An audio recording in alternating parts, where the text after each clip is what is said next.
तो हमारी कहानी है जूझ, जिसके लेखक है आनंद यादव। हमने कहानी पढ़ी होगी और आपको ऑडियो भी भेजा था, उसको सुन लिया होगा उम्मीद करते हैं। तो इसमें जो मुख्य मुख्य बात निकल के आ रही है, शुरू से अगर हम समझें तो लेखक है जो छोटा बच्चा है, वो उसकी पढ़ाई छूट चुकी है, लेकिन उसकी पढ़ने की बहुत तीव्र इच्छा है, प्रबल इच्छा है। वो पढ़ना चाहता है, लेकिन उसका जो पिता है वो पढ़ाने का इच्छुक नहीं है, क्योंकि पिता को लगता है कि पढ़ाने लिखाने से कोई फ़ायदा नहीं। अगर ये बच्चा पढ़ने चला जाएगा, पढ़ने के लिए स्कूल जाने लगेगा, तो घर का काम कौन करेगा, यानी घर का काम कोई नहीं करेगा। क्योंकि जो पिता है बच्चे का, वो वास्तव में नाकारा है। नाकारा मतलब कामचोर है, वो आलसी है, वो खुद काम नहीं करना चाहता, और वो इसलिए वो चाहता है कि उसका बच्चा काम करे ताकि घर का काम भी होता रहे और वो आलस में इधर उधर फालतू पड़ा भी रहे। तो ये सबसे बड़ी बात थी कि वो बच्चे को, यानी अपने बेटे को पढ़ाना नहीं चाह रहा है।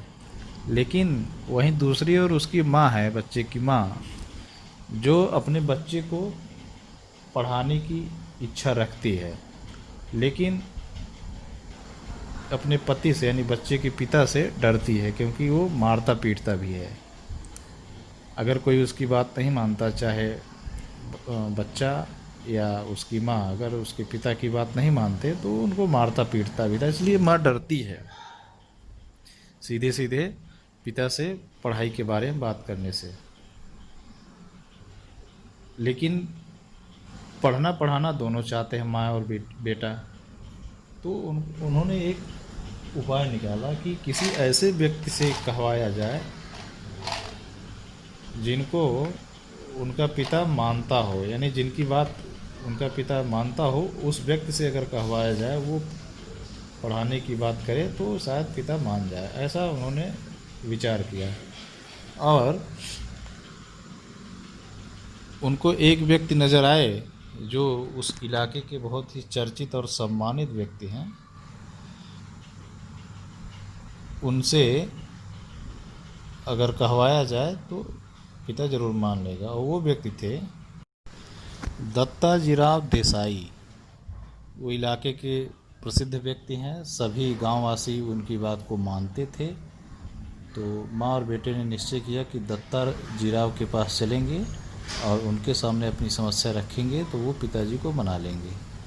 लेकिन साथ में ये भी डर है, अगर पिता उनका जान जाएगा कि ये लोग दत्ताजीराव के पास गए हैं तो भी मारेगा। इसलिए चुपके से गए हैं एक रात को, शाम को, और पूरी बात दत्ताजीराव को बताई है। दत्ताजीराव यहाँ एक अच्छे चरित्र के रूप में प्रस्तुत होते हैं।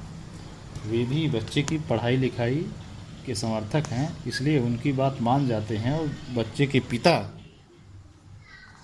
से बात करने के लिए राज़ी हो जाते हैं। बीच बीच में हम लोग देखेंगे कि कई घरेलू कार्य भी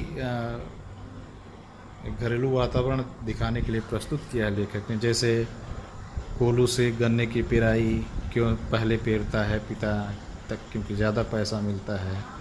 या उपले बनाना, माँ उपले बना रही है, जब दोनों बातचीत योजना बनाते हैं दत्ताजीराव के पास जाने का। तो ये बीच बीच में छोटे छोटे ग्रामीण प्रसंग भी आते रहते हैं। इसके बाद हम लोग देखते हैं दत्ताजीराव तैयार हो जाते हैं और कहते हैं कि जब उसका पिता आए तो मेरे पास भेज देना, और थोड़ी देर बाद तुम भी आ जाना। योजनाबद्ध तरीके से पिता को दत्ताजीराव के पास भेजा जाता है। दत्ताजीराव उसे समझाते हैं कि तुम अनावश्यक घूमते टहलते रहते हो, तुमको काम करना चाहिए, बच्चे का भविष्य ख़राब कर रहे हो पढ़ाई लिखाई बंद करा के। पीछे से लेखक भी पहुंच जाता है और ये बहाना बना करके कि हम पिताजी को खाने के लिए बुलाने आए हैं। वहाँ दोनों की बातचीत होती है, बच्चे के सामने पूरी बात होती है, और वो बच्चे का पिता स्कूल न भेजने के कई कारण बताता है, तर्क देता है, लेकिन दत्ताजीराव उसकी किसी भी बात को मानते नहीं हैं और अंत में निर्णय होता है कि बच्चे को स्कूल भेजा जाएगा और उसके पिता को दत्ताजीराव कहते हैं कि तुम घर का काम करोगे। इसके तहत स्कूल जाने की इजाज़त मिल जाती है, लेकिन कुछ शर्तें लगाता है पिता कि घर उसे स्कूल भी जाना होगा और घर आकर के घर का काम भी करना होगा। बच्चा क्योंकि पढ़ाई लिखाई को लेकर ज़्यादा उतावला था, इसलिए उसने बात मान ली कि वो स्कूल भी जाएगा और घर का काम भी करेगा। इस प्रकार से उसे स्कूल जाने की इजाज़त मिल जाती है, इस शर्त के साथ कि वो घर का सुबह शाम खेत का काम भी करेगा। अब यहाँ से उसका दूसरा प्रसंग शुरू होता है जूझने का। जैसा कि शीर्षक दिया हुआ है जूझ, तो पहली जूझ यानी पहला उसे जूझना पड़ रहा परिस्थितियों से स्कूल जाने के लिए, यानी पिता से जूझना पड़ा। अब दूसरी स्थिति उसे जूझने की पड़ रही है स्कूल में पहुंच गया है, क्योंकि 1 साल छूट चुका था, इसलिए उसके पिता उसके बराबर की उम्र के बच्चे आगे की कक्षा में जा चुके हैं। अब वो जिस 5वीं कक्षा में गया है उसमें उससे छोटी उम्र के बच्चे पहुँचे हुए, इसलिए उसका मजाक भी बनाते हैं। बच्चे का पहनावा भी थोड़ा दूसरे किस्म का है, इसलिए पहनावे के लेकर के मजाक उड़ाते हैं। वहाँ भी उसे अपने साथियों के साथ सामंजस्य बिठाने में संघर्ष करना पड़ता है। बच्चे उसे परेशान भी करते हैं, कभी धोती खींच लिया, कभी गमछा उठा लिया, इस तरीके से वो संघर्ष कर रहा है, परिस्थितियों से जूझ रहा है। लेकिन धीरे धीरे अपने आप को स्थापित करना शुरू करता है, जिसमें 2 लोगों का बड़ा अच्छा रोल है, और जिसमें सबसे प्रमुख है कि मास्टर सौंदलगेकर, जो कि मराठी के मास्टर हैं, मराठी पढ़ाते हैं। और दूसरा है वसंत पाटिल नाम का एक लड़का है, जो मेहनती है, अच्छे स्वभाव का है, परिश्रम से पढ़ाई लिखाई करता है।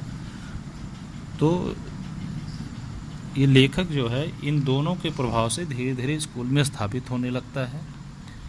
वसंत पाटिल जो लड़का है वो उसका ये साथी बन जाता है और खुद मेहनत करता है, तो धीरे धीरे इसको भी शाबाशी मिलने लगती है।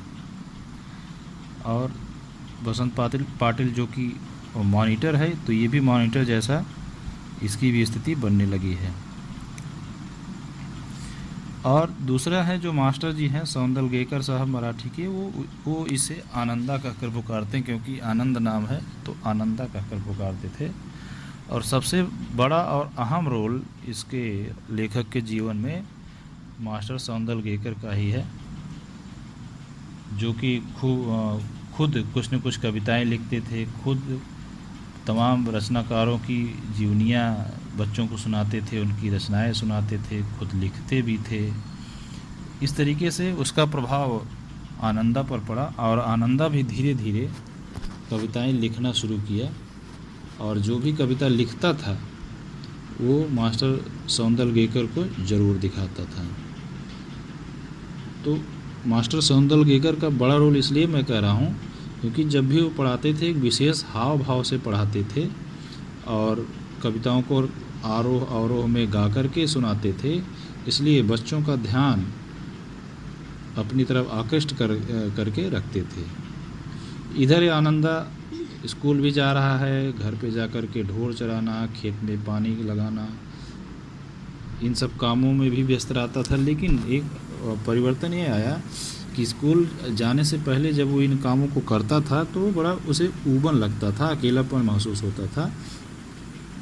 लेकिन अब खेत के काम या जानवर का काम करने में उसे अकेलापन नहीं लग रहा है, क्योंकि वो कविता लिखने का प्रयास करना शुरू कर रहा है मास्टर सौंदलगेकर के प्रभाव से। तो उसे अब एकांत अच्छा लगने लगता है, क्योंकि एकांत में कुछ लिखने सोचने का अवसर मिलता था। तो मराठी के जो मास्टर है सौंदलगेकर, जो खुद कविता लिखते थे, उनके पास बहुत सारे रचनाकारों की कविताएं भी हुआ करती थीं, जिनको वो देखता था और लिखने को प्रेरित हुआ। तो अब लिखने का अभ्यास, वो कभी भैंस चरा रहा है तो भैंस की पीठ पर लिख करके अभ्यास कर रहा है, कभी पत्थर मिल गया तो ज़मीन पर लिख के अभ्यास कर रहा है। इस तरीके से उसका अभ्यास कार्य धीरे धीरे प्रगति पर है, आगे बढ़ रहा है।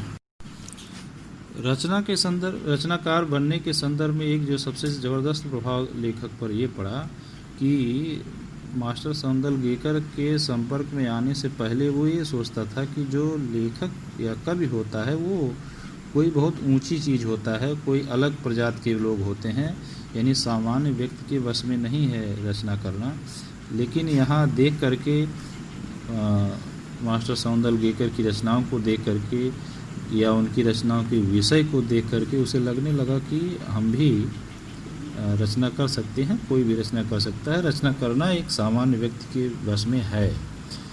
और सबसे बड़ी बात, सबसे जो ज़्यादा प्रभाव पड़ा वो था कि एक बार मास्टर सौंदरलगेकर ने अपने दरवाजे पर एक बेल है, मालती बेल करके, मालती लता है, बेल है, जिसके ऊपर उन्होंने कविता लिखी थी।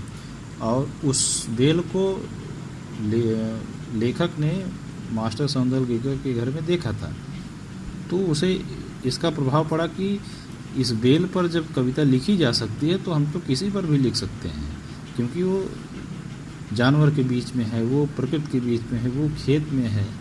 तो वहाँ छोटे छोटे बहुत सारे विषय हैं जिन पर वो कविता लिखना धीरे धीरे शुरू करता है, चाहे भैंस के पीठ पर, चाहे कंकड़ पर, और अंत में आते आते एक अच्छा रचनाकार बनने लगता है।